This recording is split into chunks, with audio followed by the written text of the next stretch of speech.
forge a society that is colorblind and merit-based.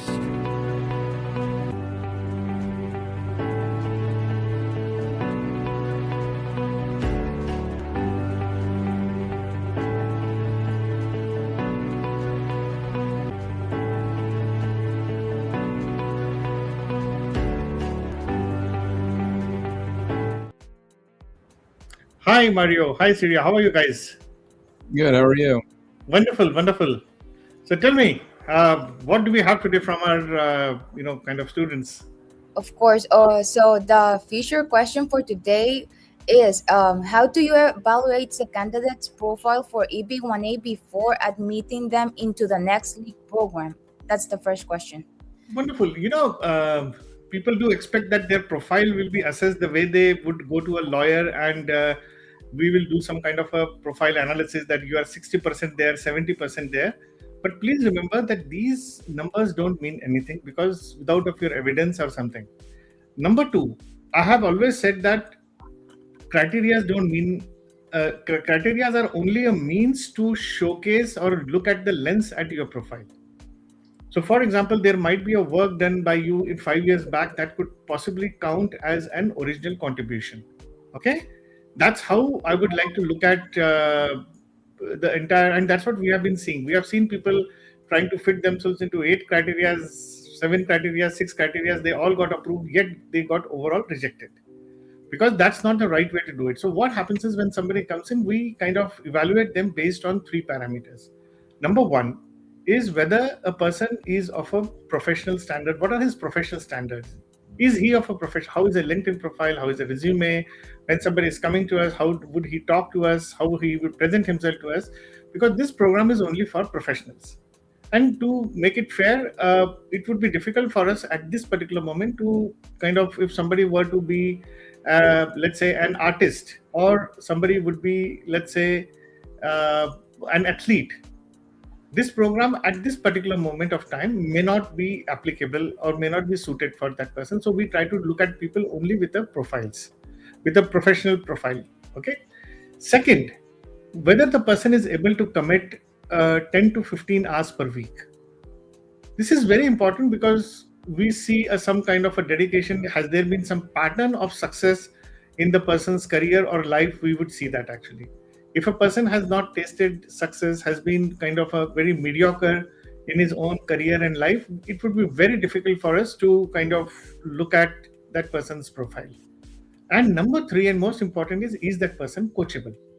We have definitely seen that intellectual prowess has never solely been the criteria for getting somebody EB1A. We have seen people from IIT, IIMs, from Ivy Leagues, and they had to, in fact, are working with the best of the companies with super titles like even vice president, directors, CEOs. So we have seen that is not always applicable, or that is not always good. And also we see that this program is not suitable for somebody who has just started off their careers. So we see some kind of an impact that has been created. There is some post that, and last time also I spoke about it, and this is going to be very important for people, for us to assess somebody. We do see a person, how much would have been his professional impact in his career. So to do that, what we do is that we would take up some kind of we will use some method just at the back of the envelope calculation. So let's say somebody has a 10-year experience and, and let's say he's earning 200K in the US today. So if we do a, kind of a present value of all his average of past salaries, it comes normally as one kind of 50K. It's always debatable, but we have done some calculations that would tell us that actually. And based on inflation, based on kind of rupee value, and it's a past dollar value or rupee value, whatever. If the person has been in different countries, we take a purchasing power parity and would do that actually. And at the end, we see that okay, the person has kind of worked for 10 years, so he has earned around 1.5 million. And also normally, let's understand in a business, in a corporate, there are various studies that establish that if a person paid X amount, he's definitely company is expecting a return of 20 to 25x. So one has already created an impact of 30 to 40 million dollars, and that becomes a good indicator for us. I mean, placing them into specific criteria on day one is not advisable without even looking at the expertise. Because if you don't know your expertise is not a function of your job, your title, or your education qualification. It is a function of what your core are. I mean, there is a separate discussion we can have on that. But basically, these are the parameters we have seen served very well for us. The three parameters in terms of their quality, the coachability, the time commitment, and the professional standard, and what has been the impact. And normally we have seen a person who has had an impact of, till he comes to us, at least $15 million, $15 to $20 million overall, has been a good candidate for the program. And there we have seen people who are 26-year-olds, people who are, even 50-year-olds. They have been able to navigate through the entire process. In fact, sometime back, I did a post on this actually, on essentially this how this 150K and everything comes up. We'll be putting that in the comments. And if somebody wants some more detail or something, one can always go through this actually. So you will see that here is the post that I have put up. So as a comment in the comment section, so you can just have a look at this also actually in the LinkedIn. So that will give you a fair idea. Okay. So wish you all the best, and let's move to the next question. Yeah, absolutely. So our next question they ask, I know in the next league you offer coaching to an aspirant through the process, but how do you personally prepare a candidate psychologically for the premium processing outcomes? Oh, there is no need. I mean, people are already from day one. We have always been suggesting that go for a premium processing. There is no separate preparation for this actually. I mean, yes, but I think the more challenging question is not prepare for premium processing, but how do you prepare psychologically? We use certain psychological tools. We have used methodologies, which I think some of our coaches and are trained in that actually. We have certified coaches in the program and who have been kind of helping and motivating and inspiring people actually. But as I said, we have a certain proprietary tool also to kind of ensure that people are kind of people have certain basic emotional resilience. We have a metric to evaluate that, and we have seen a certain set of people. And I think it's a very good question, because this also brings us back to the previous question to some extent, because one thing I forgot saying, that we also measure assess emotional resilience of a person. And we have seen that notwithstanding a person's qualification or a salary, if the person's emotional resilience is weak, the person is not a good candidate for the program. So one has to be, because EB1A journey is not a one-day walk actually. It's a marathon. It's a long journey. It's like climbing up Mount Everest. You need to be very resilient for this actually. And we have seen that people who do this have been kind of very successful, and it's very enriching journey also. So you need that tenacity to perform continuously, time after time, day after day, hour after hour. So you should not get bored, tired, something. So emotional resilience has been playing a very major role, and we have seen that. And remember one thing, guys, I mean, if you are not inspired, we cannot motivate you, no matter whatever psychological tools, because you should be wanting something from inside. Somebody may give you a best tools and techniques, then Olympic coach may come to you and teach you how to win an Olympic gold and tell you everything prepared. But if you are not inspired from inside, no amount of motivation is going to help you. So I think we have answered this question. So let's move to the next. Of course. So the next question is, how do you maintain credibility and ethical integrity while still building an aggressive case? That's a beautiful question, because aggressiveness is a function of only the legal arguments. Let's understand that there are three levels of presentation. Number one is your facts and actual raw evidences which are there. Now that is fundamental. Now aggressiveness starts from the level 2 and 3, which I'm going to tell you. And I will illustrate this with an example also. Number 2 would be, first is, what are the scientific metrics and rationality and logic that you are using to prove a point? I will come to that, because without metrics, it doesn't come. And the third and most important is, what is the legal argument you are establishing something to do that? So I repeat what it is. So first is your facts and evidences. So let's say, for example, you are wanting to prove that you got, or let's say you are role was a critical in a company. So you actually need to get those documents in order which prove your criticality.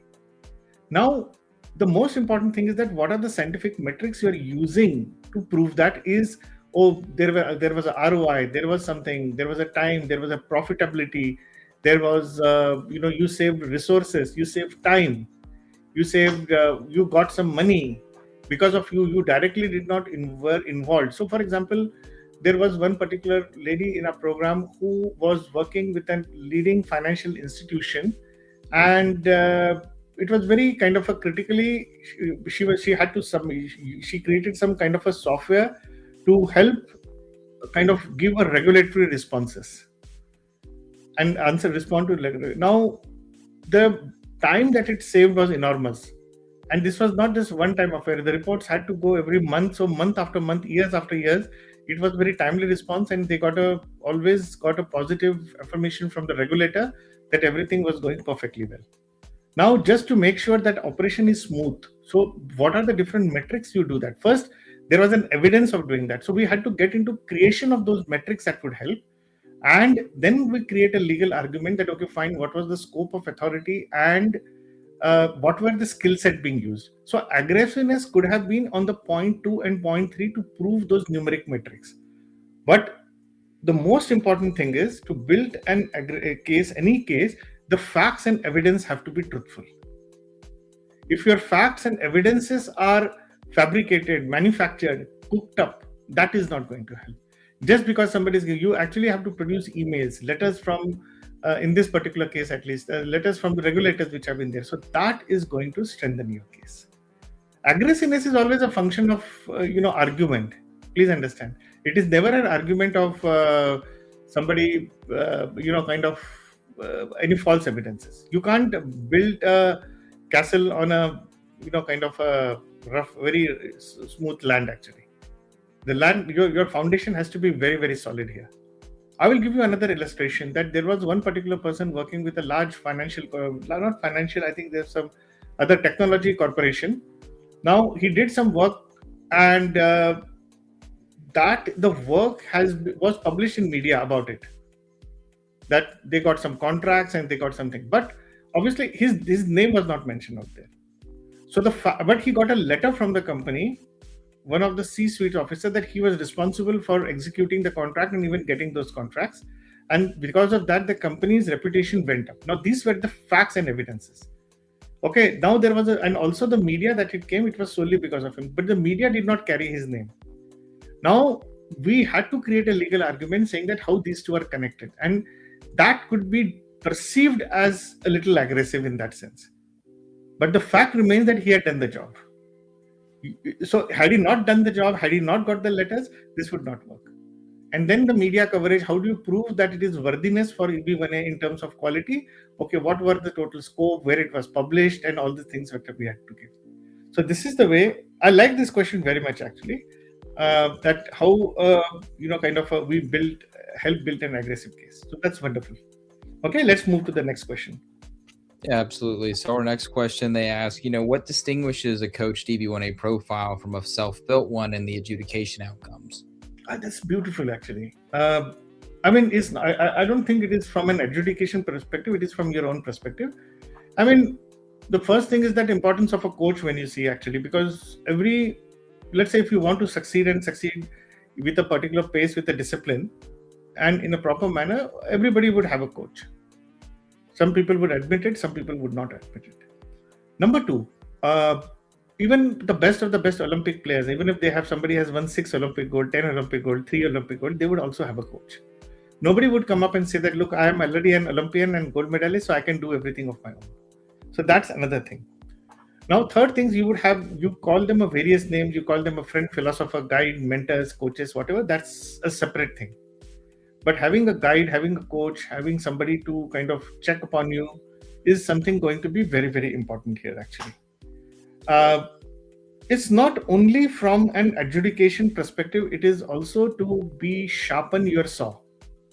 Somebody who is constantly checking you, whether you're trying for EB1A or not, I think having a coach in your professional stream is always a good idea, actually. Somebody who can challenge you, somebody who is going to kind of throw you off the cliff, you don't need a coach to make yourself feel good. Let's understand. Then you can have anything. You can have a pet. You can have a, anything for that matter. Actually, you have a lot of friends who can kind of comfort you in that sense. A true coach is somebody who can throw you off the cliff, throw you off the water. Actually, so that's the first thing about having an importance of having a coach. Actually, here in this particular case. Now comes from an adjudication perspective. I think it doesn't matter according to me. It is a matter of only time. Now, for example, if I have 56 achievers, I can say that 50% of them would have never believed that they could get EB1A. So that something is self-confidence. We have tools and techniques to keep them motivated. So that's number one. Number two is many of them, and they have admitted on record that, well, they might have got it, but it would have taken a longer time. Maybe somebody who got in 8 months, they would have got it in 3 years or 2 years. But this definitely accelerated their entire process. But in the whole process, whether you have your own resilience to maintain the ethos and maintain the momentum is something that you have to decide. From an adjudication perspective, since we are, kind of trained, we are also a licensed ABS. So we integrate not only from a subject matter expertise perspective, but also from the perspective of the legal jurisprudence part of it. So what kind of letter of recommendations, what kind of metrics, what kind of framework that we are using actually. And that's the reason, if you notice, the success rate for us would be better than the previous any national average. So national average for, I think, is around 50 to 60%. Ours would be at least 80% minimum. So that's something, it kind of shows the impact of coaching in an overall scheme of things. And when I said subject matter expert, please remember, it is not about subject matter in your field of expertise. We don't teach you your expertise, but we tell you how to present your expertise. And that for how USCIS is likely to consider that. So let's take a last question for the day, guys. Of course. So the last question is, if you had to redesign an EB1A profile from scratch today, what would you do differently based on recent trends? Actually, it is nothing. It is just, to be honest, I told you there are 3 dimensions. There is nothing from the scratch. Actually, as I told you, that we don't take students who are kind of just started off their career. So there is nothing from the scratch. Somebody is already with, at least I mentioned to you that somebody should have a $15 million impact. Somebody should have at least a bare minimum. We take people with a 5 years criteria. And we always have been recently insisting that at least there should be some 150K of your total income. So because that translates into a decent $10 to $15 million impact that has been there. Of course, there are exceptions. We have seen we had a lady who was just earning around 60 to 70K, and we could help her out for EB1A. It took a longer time, but definitely we have been able to do that. So there is no magic wand for this today. It is just that you have to become more rigorous, more specific, and more regular, more particular. So that's the first thing. And you really need to, it is not about your EB1A profile actually. It's about your field, your expertise, what contributions have you made. EB1A is just a recognition of your excellence. I think that's the thing. You're focusing on EB1A. I mean, that's not fair for EB1A or not for you. And not fair for somebody who is guiding you in that sense, actually. So let's be very honest if you're this thing. And I repeat, guys, if you're looking to, as I mentioned, that this program is not, you should have a coach only when you want to feel challenged. If you're looking for, kind of comfort, if you're looking for just, kind of a peace, this is not the place. If you're looking for, something that can challenge you, something that could kind of, kind of somebody who can throw you off the cliff, then this would be the best place for you. And we are there to guide you. We are there to help you. Okay. So wish you all the best and thank you and congratulations once again. Okay. Bye.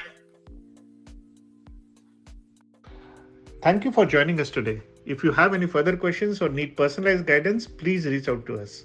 We are here to help you every step of the way in your journey towards achieving your American dream. Let's connect and make it happen together.